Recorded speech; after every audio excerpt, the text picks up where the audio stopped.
Have you ever what is it? It didn't come out of my mouth properly. It must have been some gum or something in there.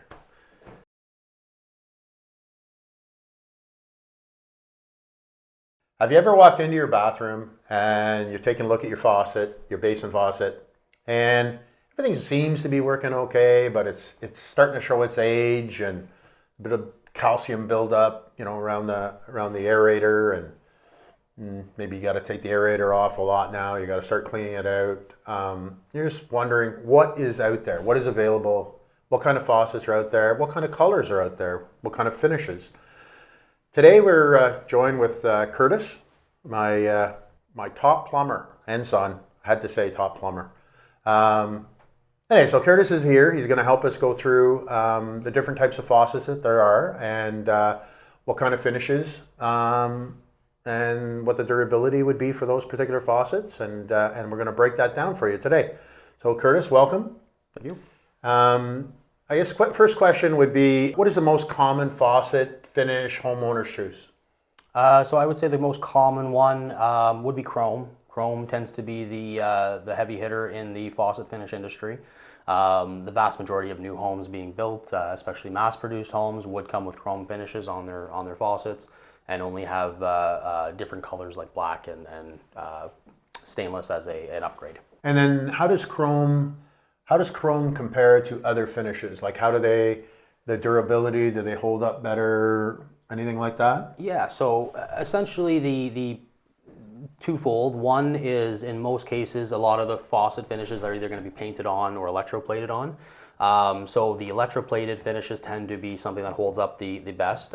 So in this case here with chrome, it is electroplated on. So unlike paints and stuff, it really does hold up against scratching very well. Unlike something like a brushed finish, such as brushed nickel, where they still have to electroplate it on, but then they have to put an extra layer of finish on it, so it tends to be a bit more expensive. Long term, I would say chrome tends to be the go-to choice for longevity, both on the appearance of it, as well as holding up against scratching and stuff like that. The one that I would suggest may be better would be a brushed nickel finish, just because it tends to hide those little scratches a bit better, but is a bit more in cost. Okay, and oil rub bronze. What do you think of that? So that one there is a finish that was around for a bit, got very popular, and then kind of disappeared. Reason being is because most manufacturers consider it what's called a live finish. So with a live finish, it kind of discolors, changes over time, and morphs into a slightly different color. So you tend to lose some of that dark oil bronze look to it and start to go for more of a light oil bronze as it gets older. So it's become a little bit less of a popular finish that way. Okay, and so another one would be matte black, right? That would be, would that be a... Matte black tends to be the trendy one right now, where a lot of newer homes, custom bathrooms would come with that matte black finish. A lot of people like it. It tends to be the one I recommend the least, simply because it tends to hold up the least when it comes to all the other finishes on faucets. Similar to oil bronze, it is kind of a painted on finish rather than an electroplated on finish. So it's much more susceptible to scratching, and a lot more susceptible to chipping if something hits it. And which one would you think is the easiest to keep clean and the easiest one to maintain? I would say it's a toss-up between chrome and brushed nickel. Again, nice thing about brushed nickel is it tends to hide the scratches a little bit better, because it does have kind of a scratch finish on it to begin with. I do also find that the water droplet stains that you sometimes see on, water got on the faucet and then dried up again, leaves little speckles on it sometimes. Very apparent on a matte black finish, somewhat apparent on a chrome finish, and almost invisible on a brushed finish.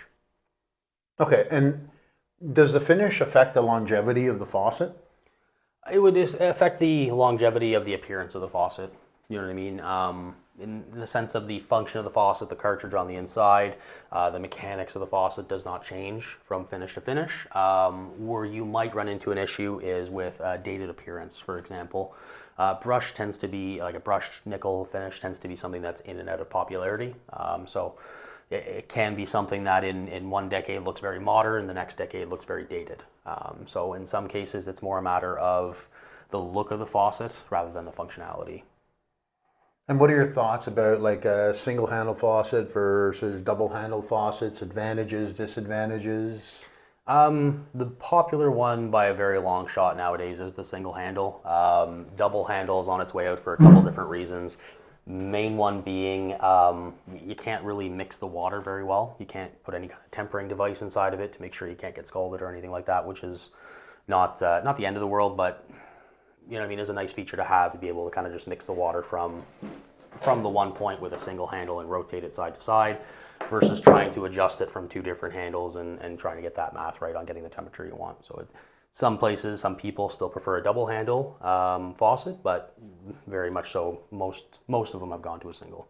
Most are on the single. Okay, and price-wise, like for the finishes, and I guess as well for the single handle versus double handle, let's just go with the finishes first. Is there a big difference between pricing for, you know, let's say a chrome versus oil bronze or matte black, or like what are the typical price differences or you know, costs? So finishes on faucets, like a lot of other plumbing items, are dependent on, the cost of them are dependent on how popular they are. The more they sell of them, the better discount rate that they generally give on it. Chrome is by far the most popular, so tends to be the best price point. And then from there, it generally goes between matte black and brushed nickel, and then would go kind of bronze after that, royal rub bronze after that.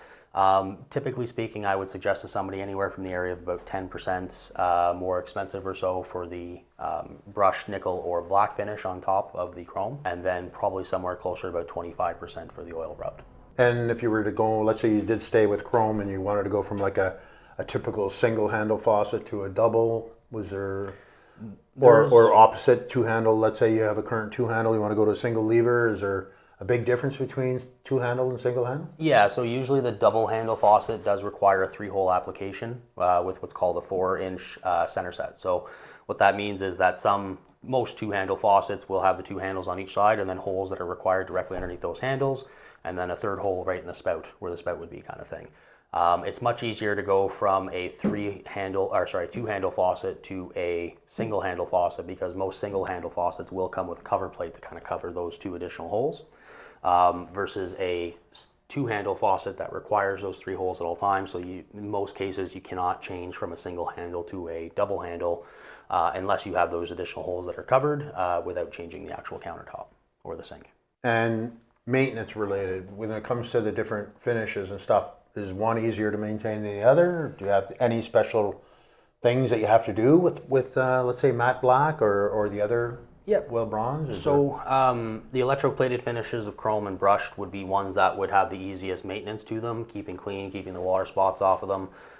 In a lot of cases, it's just a matter of spraying a cleaner on them, wiping them down, and you're good to go. The matte black finish and the oil rub finish, that finish will wear out much quicker over time. So you'd want to make sure to use a lot less abrasive cleaners, no abrasive cleaners kind of thing.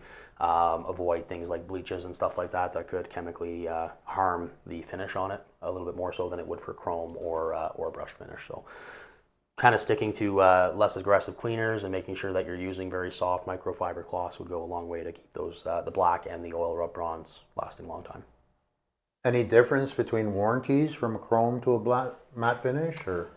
In most cases, yes. For matte black and chrome and brushed, for the most part, they generally get covered by a lifetime warranty on the manufacturers. I know oil rub does not in most cases, just because it is what they call a living finish. So it is kind of intended to, at this point, to wear out over time. For the most part, the major manufacturers, though, would offer a lifetime warranty on the finish of those 3 different colors. Okay. All right. And if you were changing out a faucet for yourself or for a customer, would you change out if it didn't have any, would you install isolation valves, emergency valves underneath the sink, or would you change out the existing ones?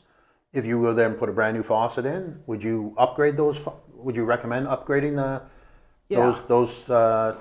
those isolation valves? So for the most part, most faucets nowadays have the 3/8 compression connector built into hoses that are already built into the faucet itself. So you do need some means of getting from a 1/2-inch copper pipe or 1/2-inch plastic pipe to that 3/8 compression. So it is a matter of either having to install adapters or a valve. In most cases, a valve is much more practical because you're not far off of the same cost of the adapters and you get the benefit of being able to shut the water off. In most cases, if we have either a gate valve in play or a gate valve, globe valve in place, or just the adapters to go from the copper to the 3/8 compression, I would definitely be installing new ball valves underneath there. It's a really nice thing to have. If there's an emergency with the faucet, it starts leaking uncontrollably, you can shut that off without having to shut your whole house off. All right. Well, thank you very much for helping me out here, Kurt, going through this with us. If you have more questions about faucets or different finishes that you might be interested, please give us a call. You can visit us at mrreuter.ca/Ottawa. Don't forget to like and share this video with your friends. We'll catch you on the next one. Thank you.